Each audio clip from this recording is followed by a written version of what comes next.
Did you know that the iconic actor, philanthropist, and Sultan of salad dressing Paul Newman narrowly escaped a kamikaze attack during World War II? Oh, the salad dressing guy? Well, now you do. Let's get into it. Newman enrolled in the Navy through a pilot training program at Yale University, but was reportedly dropped due to colorblindness.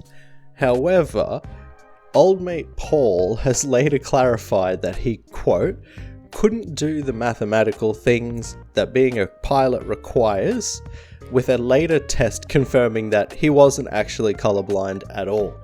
The poor bloke wasn't bright enough to be a pilot, so he said he was colorblind. Surely he wasn't the first or the last to come up with that one. Impressively, he didn't give up his goal of joining the Navy and went to boot camp in Newport, Rhode Island. The future Butch Cassidy, Butch Cassidy's hole in the wall gang struck Butch Cassidy's hole in the wall gang, that's me. was selected to train as an aviation radioman and reported to the Naval Air Technical Training Center in Jacksonville, Florida on January 8, 1944. According to a friend who served with Newman, he wasn't a very good gunner though. Allegedly, his friends lied to Navy trainers so that he could pass. This is precisely the type of man you want sitting behind a turret 50 cal machine gun. If only the Navy had relied on his baby blues instead of his Navy blues, his talents might have better been spent disarming enemy women's hearts. One look and they'd be going down faster than the anchor on a destroyer. You mean to tell me that Paul Newman is here? Paul Newman, that's nice.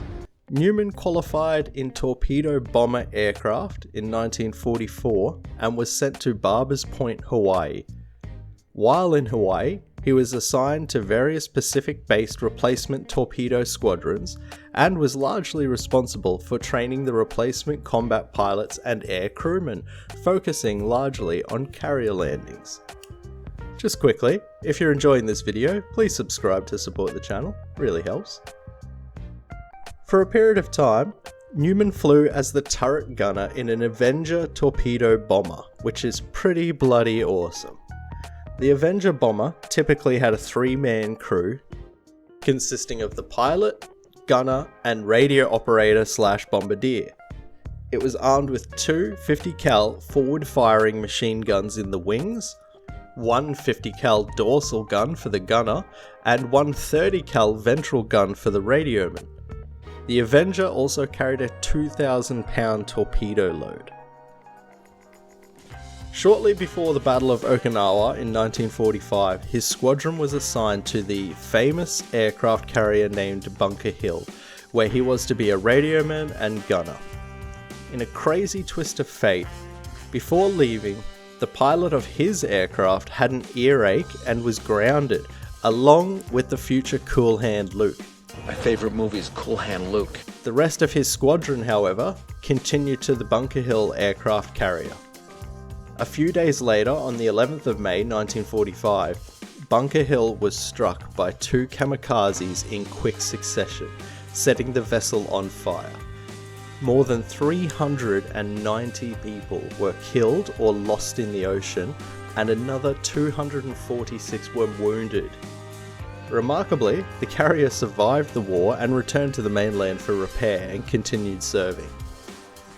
If it wasn't for Newman's pilot having an earache, we might not have ever had the incredible philanthropy and long list of classic movies he was involved in. The kid loves Paul Newman movies. No more grappa for you.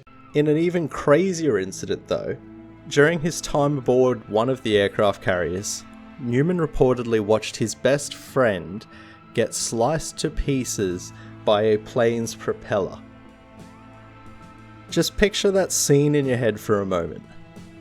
The initial shock, gruesome aftermath, and realization of what has just happened in front of you. Subsequently, many years later, Newman reportedly used this memory as an emotional trigger to express a character's trauma in one of his films. Damn, that's one way to make yourself cry. Later, After the Bunker Hill disaster, Newman's squadron, VT-99, was aboard the escort carrier Hollandia, which was around 500 miles or about 800 kilometers away from Hiroshima when the Enola Gay was dropped.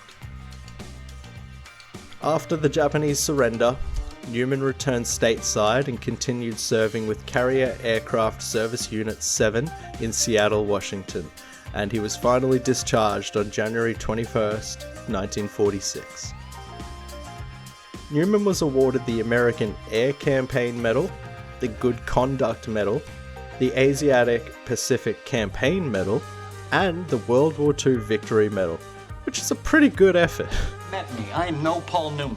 According to various online rumours, later in life when half-assed reporters would ask him if he had done anything interesting before his acting fame, he would reply, "Well, there was that little thing called World War II."